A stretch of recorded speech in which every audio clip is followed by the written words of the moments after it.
नमस्कार दोस्तों, मैं हूं तुलसीराम सिंह और आप देख रहे हैं मेरा यूट्यूब चैनल। तो कैसे हैं आप? आशा करता हूँ अच्छे होंगे, सभी लोग स्वस्थ होंगे। आज जो अपना टॉपिक है, जैसे कई लोगों ने मुझे कमेंट किया था और पर्सनली मेल भी किया था, उन्होंने अपना सवाल रखा था कि जो डिजिटल ट्रांजैक्शन होता है, जैसे कि एक पासा एक्ट, जिसको payment and settlement system act बनाया गया है, उसमें और क्या नाम है, जो एनआई एक्ट होता है, दोनों में क्या डिफरेंट होता है। तो उस चीज़ों पर टॉपिक पर कई बार लोगों ने पूछा था, बट मैं कोशिश कर रहा था इस टॉपिक पर मैं वीडियो बनाऊं। लेकिन क्या हुआ, एक दिन में क्या हुआ, जजमेंट पढ़ रहा था और कुछ रिसर्च कर रहा था, कुछ ढूंढ रहा था, तो मैंने देखा उसमें कि क्या नाम है, एक इलाहाबाद हाई कोर्ट के जजमेंट पर मेरी ध्यान पड़ी, जिसका मामला क्या था, जो कि एनआई एक्ट से रिलेटेड है। और अगर आपका भी सवाल है payment and settlement system act और क्या नाम है एनआई एक्ट में क्या डिफरेंट है और दोनों का मतलब क्या रिकवरी के क्या नियम है, उन सब के बारे में अगर आपका सवाल है तो आप भी वीडियो के लास्ट तक बने रहिएगा। सबसे पहले समझ लेते हैं एनआई एक्ट क्या है और payment and settlement system act क्या है।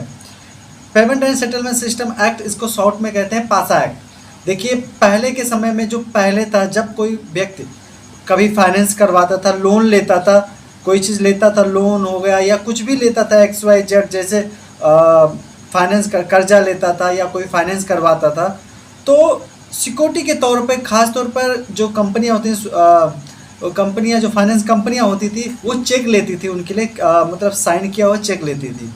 जब देखा जाता था कि बैंक पेमेंट नहीं कर रहा है, डिले कर रहा है, तो कंपनी क्या कर फाइनेंस कंपनी क्या करती थी, उस चेक को ना अमाउंट डाल के उसको बैंक में डाल देती थी।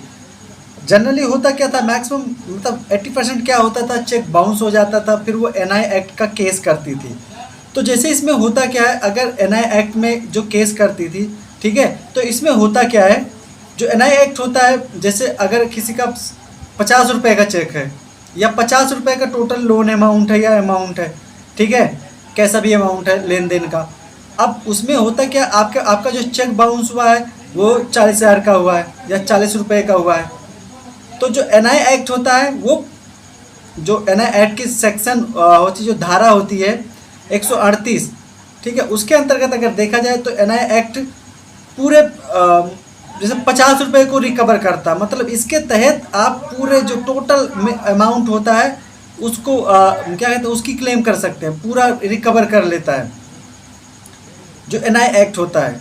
अगर जैसे फॉर एग्जांपल किसी का 500 रुपये बकाया है और उसको 400 रुपये का चेक बाउंस हुआ है, तो 400 तो वो लेगा, लेकिन उसके साथ में उससे रिलेटेड जितने भी अमाउंट होंगे जो उस केस से जुड़े हुए होंगे, सारे को रिकवर कर सकता है एनआई एक्ट, यानी चेक बाउंसिंग का जो केस होता है। ये चीज़ आप समझ में आ गए। अब हम समझते हैं पासा एक्ट, उसके बाद फिर हम हाई कोर्ट के जजमेंट के बारे में भी विस्तार से बात करेंगे। हम पासा एक्ट यानी payment and settlement system act, अब चूंकि चीज़ें बढ़ रही हैं तो आरबीआई ने क्या किया, इस कानून में थोड़ा बदलाव लाया। एक मतलब जो डिजिटल ट्रांजैक्शन को बढ़ावा देने के लिए एक बदलाव ये लाया गया, payment and settlement system act को बनाया गया।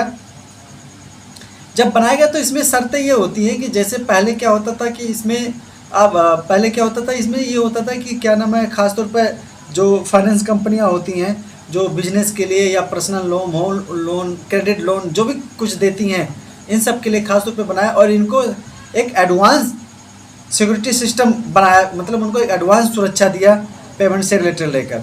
अब होता क्या है, इसमें आपका ऑटो डिडक्शन होता है, यहाँ पे चेक आपसे नहीं लेंगे, चूँकि आप आज के दौर में तो आधार कार्ड से ही सब कुछ हो जाता है, सारे डाटा आधार कार्ड से लिंक होते हैं, तो आधार कार्ड से आपका सारा डिटेल मिल जाता है, आपका अकाउंट नंबर मिल गया, तो उसमें जो आपका एक फॉर्म होता है उसमें भरा जाता है, payment and settlement system act का जो फॉर्म होता है, उस फॉर्म को भरा जाता है।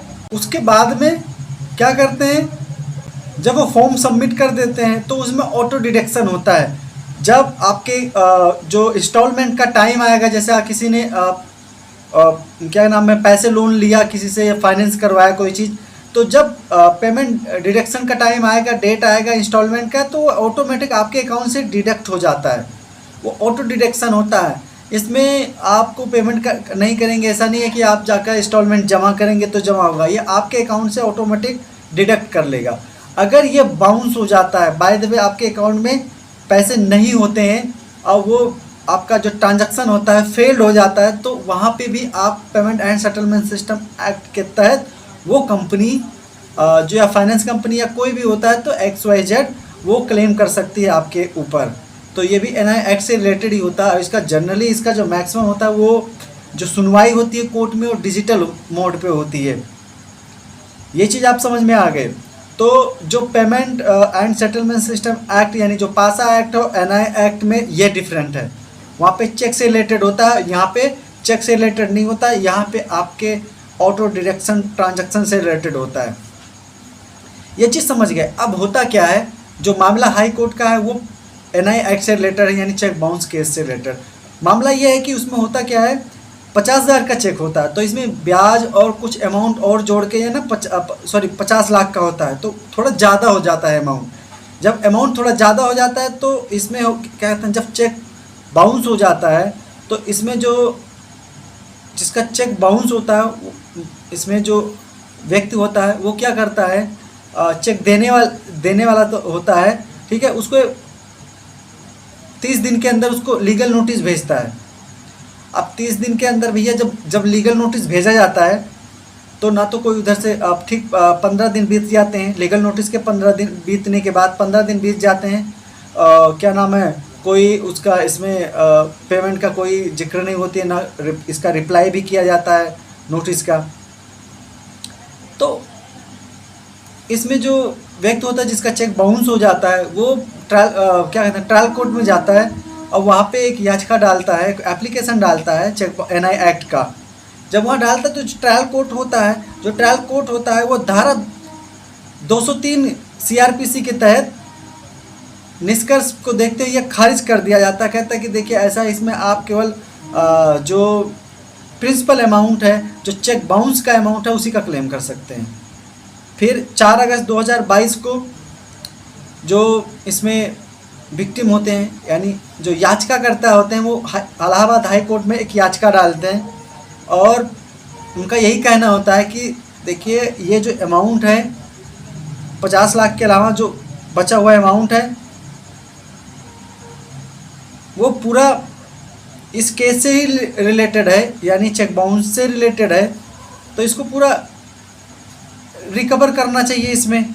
तो हाई कोर्ट जो होता है वो दोनों पक्षों की दलीलें सुनने के बाद में ये डिसीजन लेता है कि जो इसमें मांग की गई थी, यानी जो NI एक्ट है कि धारा 138B है, ठीक है, अगर उसको देखा जाए तो उसके अनुरूप नहीं है, लेकिन जो NI एक्ट की जो धारा है इस नियम में, इस रूल में जो चेक बाउंस का अमाउंट होता है वो और जो ब्याज या और जो इससे रिलेटेड अमाउंट होता है वो सबको रिकवर करता है। और ये कहते हुए याचिकाकर्ता की याचिका को मतलब के पक्ष में फैसला सुनाया जाता, कहा जाता बिल्कुल सत्य था।